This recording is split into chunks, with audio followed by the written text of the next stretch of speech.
try to really sort of be thoughtful about the First Lady, because we know it's a very difficult job.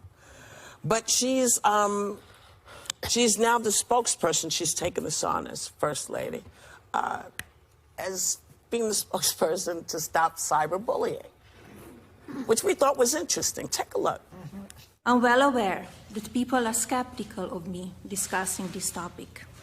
I have been criticized for many commitment to tackling this issue, and I know that will continue. But it will not stop me from doing what I know is right.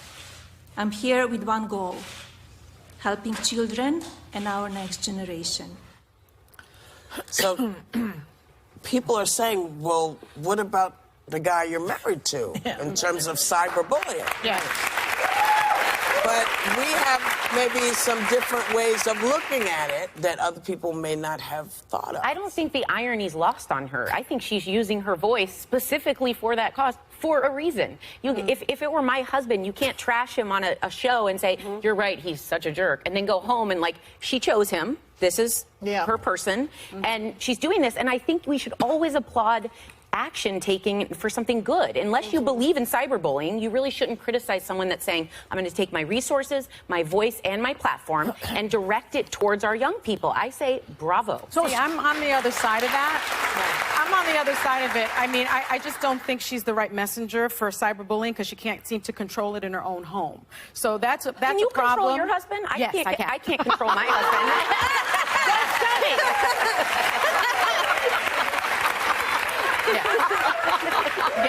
Yes, I can. That's twice that, and I do. Manny? Oh, no. You know, you're welcome to come here anytime. He knows it's true. Come on. He knows You it's true. know. So, you know, she's the wrong messenger for cyberbullying, but she's the wrong messenger for everything almost because of his behavior. She can't be involved in the Me Too movement. She can't be involved in Let's Get Fit because a man ain't fit. So there are all these things that she can't be involved in. How about immigration? She can't be involved in immigration. So she's an immigrant. She's in a very difficult position. Yeah. But, you know, he has, I think, ruined the Republican Party in the sense that the Republican Party was always the party of family values. And they talked about the sanctity of marriage. They talked about being faith-based. And that was an attractive message to me for many, many years. But now with Stormy and all this stuff, and the cyberbullying, this is no longer the Republican party of family values. And I think that's why people should care about Stormy. That's why people should care about all these accusers. That's why people should care about the cyberbullying. Well, I will say that Donald Trump can't destroy it because there are still people like me and lots of really amazing conservatives still out there that are fighting from the inside out. And as much as maybe he wants to destroy it, it's not going to happen. We're not turning into the party of Steve Bannon in one way or the other. The one thing I want to say on the Melania Trump thing is that I had a journalist direct message me on Twitter like a month ago, and he had screenshot a tweet my husband sent out and said something like, this is gross, how can you, what is this? And I messaged him back and I go, I don't control my husband, and my husband doesn't control me, number one, okay? And I am a political analyst. He is a conservative political analyst. We view the world through, he's much more conservative than I am. We view the world through different places. Why can't we separate women from our husbands? Why can't I do my job and not have his crap on me and my crap on him? We're different people. I agree completely. And that's what I want with Melania. And what are you saying about Melania? I'm saying that she has the right to have her own voice and her own platform. But she looks hypocritical, and we know that he's a cyberbully. But she called her out. She said you might be skeptical of this. With all due respect, my husband's on television. Her husband's, when you are two public people, especially in politics, I would like the right to have my opinion separate from my husband. Well, she's doing that. She's doing that when she says, I'm doing it anyway. We're not giving her a break right now. Yeah, and I need to. My husband and I disagree on a lot of political things, and if you've put us in a box, we fight our ways. One of us doesn't come out. Like, you know, like we're not agreeing on this stuff. So I don't want to be held. This is a violent table. This is a violent table. But I feel that, to me, I don't want everything my husband says, my family says, all disagreeing parties here, to be, I shouldn't be held accountable for everything. Why did everyone hold Hillary Clinton responsible for Bill Clinton? I didn't. I mean, that's what's fascinating. Because about this whole thing. Because she was involved in his campaign. She nicknamed the women the bimbo eruptions. She was one of his top Trump advisors. brought them to the debate with Hillary Clinton. I thought that was gross at the time. So now but I'm just saying, she has to be separate and apart. If Ben and I were working on a campaign together in a partnership, that's an entirely different situation. I'm talking about our First Lady just trying to give her a little bit of a break, because God knows this woman is probably going through a hard time right now. But give her a break if she wants to try. She's only the First Lady because she's married to the President of the United States. That's but do you want her to sit there? She has a huge platform. Do you want her to sit there and say, because of this jerk, I'm going to sit here for 4 years and do nothing? That's not the type of woman I am. I want to hear her come out roaring, and but you know what she has said cause. when she's been told about her husband's behavior online? She said, "Well, my husband's hit. He hits back. You know, and I believe my husband. And I believe my husband. I believe my husband. I'd like Melania to say, my platform is cyberbullying, and I'm talking to my husband about it because he's one of the biggest offenders. She'd be out like the other 25 people that lasted 10 days if she spoke up. Can I just say one thing about her? I can listen to this woman all day long. I love to listen to her. She's like Princess Diana. They put me in a hypnotic state when they talk. Yeah.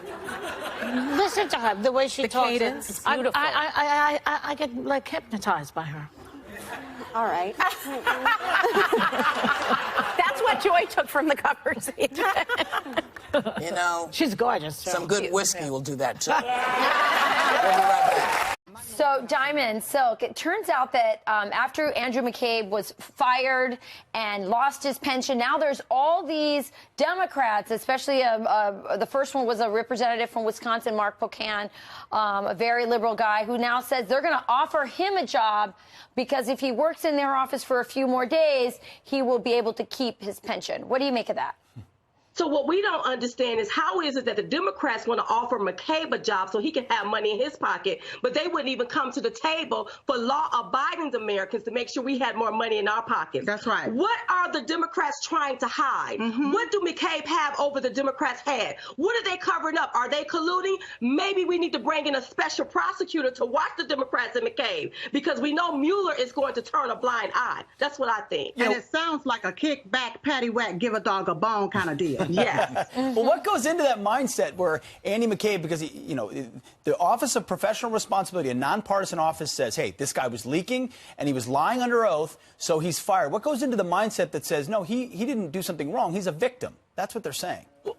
Well, see, what's happening is, this is what they do when they cover up and when they know they about to get caught in something. That's right. They cover up and they hide and they beam and they scheme with somebody else. And that's what we see. We can see it with all 8 of our eyes. We want a special prosecutor, and we want them to watch the Democrats because they are trying to hide something and they are truly covering up something. And McCabe need to be more concerned about going to prison instead of getting a pension. That's right. Ooh. Well, what's interesting, another big issue we all know about, Joy Behar mocking the vice president, his Christianity, attacking really all Christians. After a couple of weeks, finally apologizes.